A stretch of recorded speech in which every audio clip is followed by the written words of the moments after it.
It's on to Arizona. They've had our number the last 4 years. We got to try to get that corrected.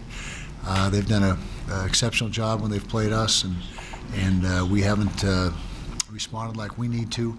And so that's our challenge this week, is to try to find a way to beat the Wildcats.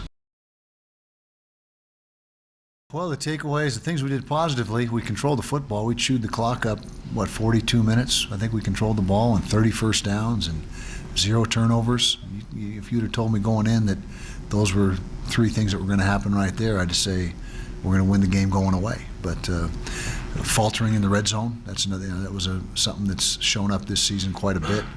We were 3 of 6 in the red zone, 3 touchdowns, which is all you're after in the red zone is touchdowns. Field goals don't cut it. And so you got to get touchdowns in the red zone. And we were 3 of 6. Had we got that last drive completed and gone 4 of 6, there's a difference in the game.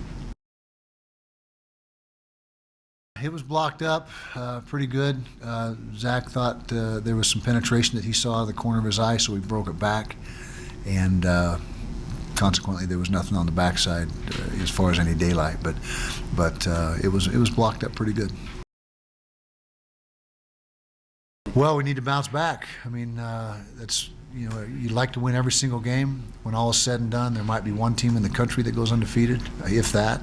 And so, responding from losses is part of being a good football team, and being able to rebound and not let a team beat you twice, as the old adage goes. It was an emotional game, particularly where it comes right down to the last play, literally the last play of the game.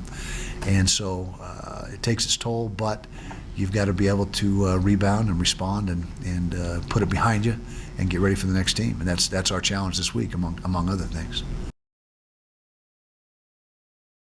Didn't overshadow it, but it sure had a huge impact. I don't know exactly what you mean by overshadowing, but that was giant. I mean, then you can't run the ball twice because you only got 1 timeout now, and so it limited your options, and that was very, very unfortunate that it turned out that way. Very, very, very unfortunate. How about that?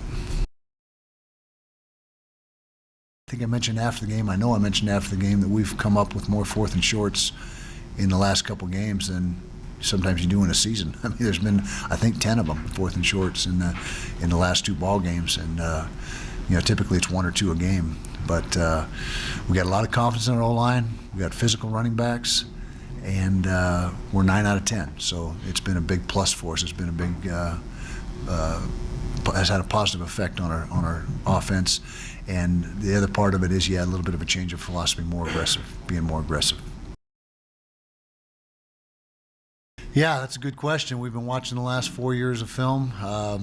Last year, we played them the best. I think they had 100 and something last year, but in previous years, they had really gashed us, and we structurally, there's only so much you can do with the spread. There's not a lot of options inside in the box, but we've just got to do a better job of assignment football. It's almost like playing Air Force. You get assignment football because of the read option and the things they do off of that, and so we've just got to do a better job of playing assignment sound football on defense. Yeah, he's a great athlete. We watched that, and he's a big, strong kid that can run and throw. And I guess originally they maybe were trying to redshirt him, but or at least that's the word I got. But there's a lot of unsettled. The quarterback position for them is unsettled. We're not sure who we're going to see, but we've got a lot of film, obviously, on Solomon from years past, and then Dawkins has played a lot this year. And then not so much on tape, but we do have what we saw at UCLA.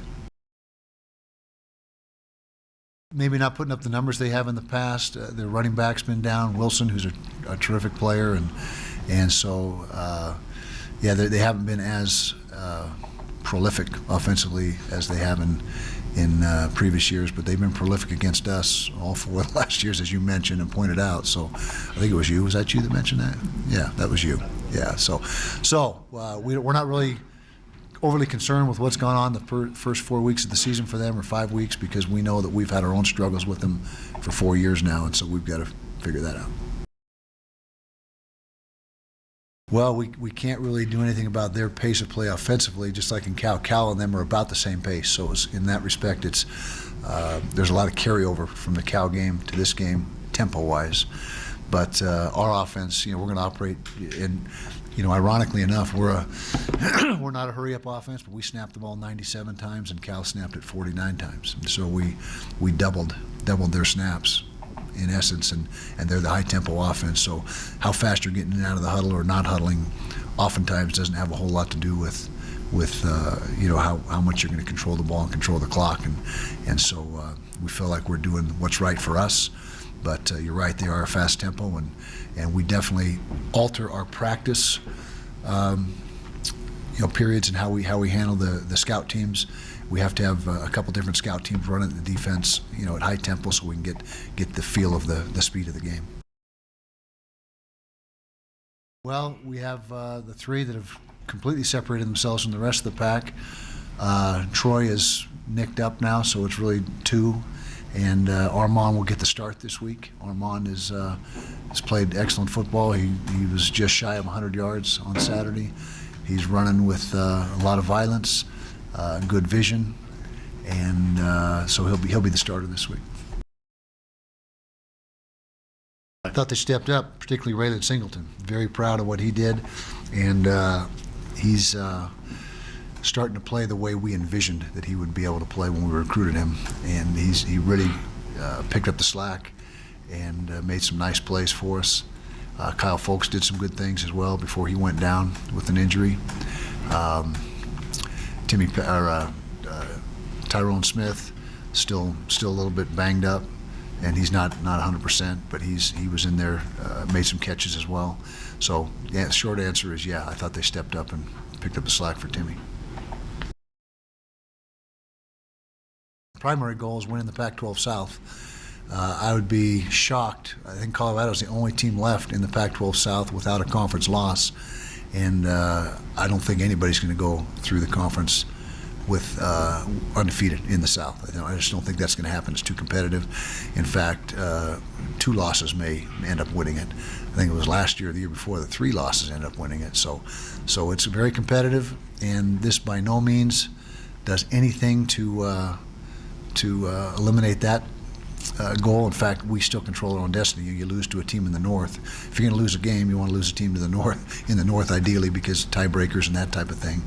So, bottom line, our destiny is still in our own hands, but there's a ton of football left, and we just got to focus on trying to figure out a way to beat Arizona.